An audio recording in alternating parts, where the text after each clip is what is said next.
Setembro Amarelo marca a campanha de conscientização sobre a prevenção do suicídio durante todo o mês. A iniciativa tem como objetivo chamar a atenção para a importância de discutir e promover ações a respeito do suicídio.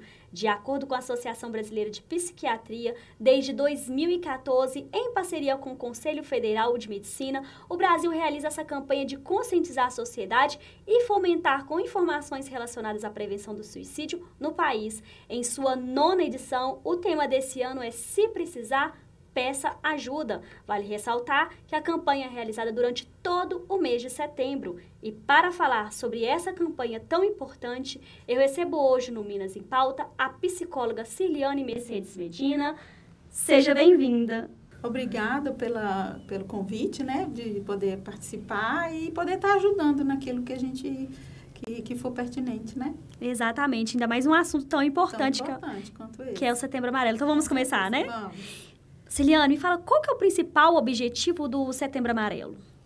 Olha, o Setembro Amarelo é para conscientizar da prevenção ao suicídio, né?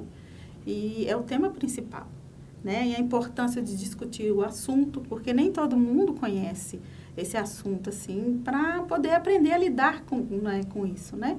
E muita gente acha que não tem importância, né? Isso atrapalha muito a questão da identificação também, né? E identificar os sinais e para oferecer ajuda para as pessoas, né?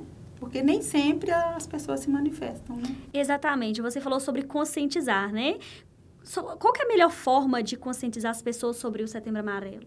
Eu acho que ações educativas, políticas públicas, informação, né? Isso faz toda a diferença, porque as pessoas precisam conhecer mais o assunto, né? Até mesmo para poder lidar com ele, né? E muitas vezes as pessoas não sabem. E isso é importante. E como seria essa política pública? Olha, através de quê? Deixar que as pessoas possam falar do sofrimento e elas saberem que elas não estão sozinhas, né? Isso também é importante. E a questão da informação, levar para a escola o que é uma depressão, o que ela pode causar, né? Qual o papel da família, que nesse caso é fundamental, né? A gente sabe que a família é fundamental nesse quesito, né? Ciliane, uma pesquisa feita pelo Anuário Brasileiro de Segurança Pública mostrou que o estado de Minas Gerais é o segundo estado do país com maior índice de pessoas que suicidam. Foram 2.027 casos em 2022, corresponde a 13,9 a mais do que o ano anterior. A cada ano que passa, o número só aumenta, de acordo com a pesquisa. É possível reverter essas estatísticas e como? Olha, houve um aumento também considerável na pandemia, que muita gente ficou em casa, né? Esse fica em casa custou muito caro a muitas pessoas, né? Agora, uma maneira que a gente pode pensar em reverter é prevenir. Prevenir fazendo o quê? Cuidando da mente e do corpo, né? E isso é importante para a gente ter uma possibilidade de reverter. Não estou falando que isso, né, vai acontecer na maioria dos casos, mas é sempre importante. Com alimentação saudável, prática de exercício, né? Porque a gente sabe que tem um fator determinante aí na questão cerebral, da dopamina, da serotonina, e que o exercício físico possibilita isso, né, para as pessoas. Alimentação, ele fala, e também para a pessoa saber lidar com o estresse, né? Que é inevitável na vida de qualquer um estresse. E tem muita gente que não está preparado para isso, né? E não está assim, a frustração é uma coisa que incomoda muito. E tem pessoas que se incomodam um pouco mais, né? Com essa frustração. É o que você tem que saber? Saber lidar com essa frustração no dia a dia, né?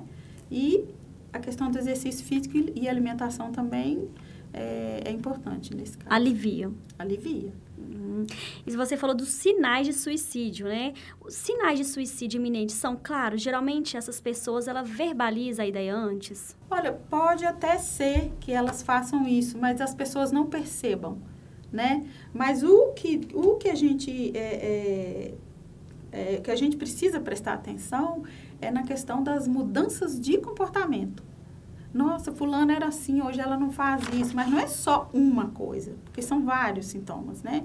uma irritabilidade excessiva, a questão do comer demais ou comer de menos, né? Que é a falta de apetite, a tristeza, e tem uma série de coisas que a gente pode observar no dia a dia da pessoa, e é por isso que entra a questão da família, que exerce o papel fundamental. Nossa, fulano está diferente, está acontecendo alguma coisa. Isso, né? O diálogo é sempre importante nesse caso.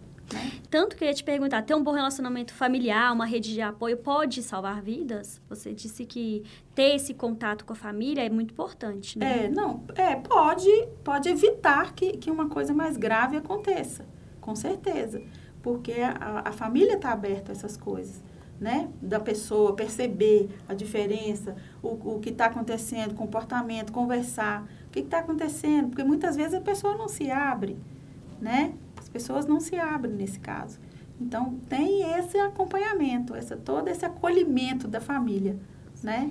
E são tipos de frases, quero sumir, quero ficar sozinho. É uma tristeza que ele não sabe explicar o que é, porque tristeza, quando você está triste com alguma coisa, você consegue, você sabe por que você está triste. Né? Ah, eu tô triste porque eu briguei com fulano ou qualquer coisa assim. E quando é na depressão, você fica nessa tristeza profunda e você não sabe o motivo. E a depressão, ela tem várias fases, né? Tem. Pode despertar em criança, pode despertar até na velhice. Então, assim, são fatores. 15 anos, todos estão sujeitos a essas coisas, né? Todos nós. Desde a infância até a terceira idade, né? E questões religiosas, de identidade de gênero, ideologia política, influencia na decisão de quem comete esse ato? Olha, tem acontecido muito essa questão de suicídio no meio de pessoas, né, evangélicas, pastores, alguém que tem um cargo, assim, mais elevado, né? Vamos dizer assim, que é um pastor na igreja. Então, a religião ajuda muito. Eu acredito que sim.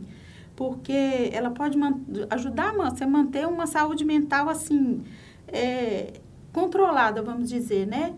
E porque eu até ouvi um médico falando que quando você tem uma religião e você segue aquela religião, isso te ajuda muito, né? Nessas questões, não só de saúde mental, mas de outros tipos de doença. Porque o que a depressão vai causar? Distúrbios cardiovasculares, até um AVC, né? Então, assim, e eu acho que nesses casos, sim. E, geralmente, eles falam que acontece muito, é mais frequente em países de baixa renda, às vezes com maior número de homens, igual no caso da China, El Salvador, Sri Lanka, mais é mulher, né? Eles dizem. Então, estima-se que de 1 a cada 5 pessoas no mundo apresenta problemas relacionados em algum momento da sua vida de depressão, né? Então, isso pode afetar em várias áreas, né? Pode afetar qualquer um de nós. E existe a predisposição também, que tem pessoas que têm predisposição, né? E se submete a um momento conflituoso, aquilo pode gerar, né? E como que funciona esse pré? Não, é porque, tipo assim, você tem predisposição para ter um problema do estômago. Quando você acontece alguma coisa, algum conflito, vai, né? Os problemas emocionais afetam muito nessa questão do nosso dia a dia, do jeito de lidar com as coisas. Então, nossos problemas, o problema emocional, ele afeta nesse ponto, né? Às vezes, somatizar uma coisa que um problema emocional você somatiza. Mas a depressão vai além disso, né? De só somatizar, né? Vai tem a questão química, né? A questão cerebral, que a pessoa, quando fica assim, diminui muito essa questão da serotonina, da dopamina, que são importantes para que são o quê? Do humor, né? Do humor, do sentir prazer, de estar bem com a vida. Então, é importante isso, né? E para finalizar, Ciliane, quem está passando por esses momentos de crises com ideação suicida, como elas podem lidar com essa situação de sofrimento e onde buscar ajuda? Olha, eu acho que ela pode lidar melhor com essa situação falando do sofrimento. Porque quando você fala de alguma coisa que você está passando, é como se você fizesse uma releitura daquilo que você está vivendo, né? E às vezes o psicólogo ajuda nesse ponto, né? Quando você chega na frente do psicólogo, ele não vai te tratar. Você, à medida que você vai falando, você vai se reestruturando. É uma reestrutura mesmo, né? Aí você vai conseguindo reelaborar aquela situação. Então, por isso que às vezes exige um processo mais prolongado, porque vai depender do paciente. Também tem ONGs também que ajudam, né? Tem o número 188 que... A questão do apoio, de buscar apoio, tem que buscar um profissional especializado. Sim. Que é no caso da psiquiatria, né? Ajuda muito, porque às vezes tem que entrar com medicação, aí não tem como. Aí tem que buscar um serviço especializado.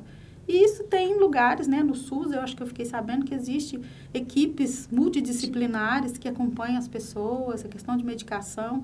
Então, tem todo um aparato, só falta a pessoa saber onde ir e onde procurar, né? Porque é isso que eu falo da questão da informação, né? E isso é muito importante, é muito sério. As pessoas, às vezes, não levam muito a sério, mas é um problema sério, né? É o mal do século, né? Que a gente já ouviu falar. E é muito importante buscar ajuda. Exatamente. Se precisar, buscar ajuda. E é bom lembrar que Setembro Amarelo é uma campanha, né, do mês de setembro, porém, o combate é o ano inteiro. É o ano todo. Porque não dá para ficar só no setembro, né? Assim como as outras, né? Que tem o Outubro Rosa, o Novembro Azul. Sim. Então, aquilo ali é para lembrar a população de que ela precisa se conscientizar, né? E que ela precisa dar uma continuidade nisso também, né? Muito obrigada, Ciliane, pela sua participação no nosso quadro Minas em Pauta, por falar de um assunto que é tão importante quanto o Setembro Amarelo. Eu que agradeço a participação, espero ter ajudado, viu? Eu que agradeço. Tá. O Minas em Pauta encerra por aqui e eu aguardo vocês em nosso próximo programa.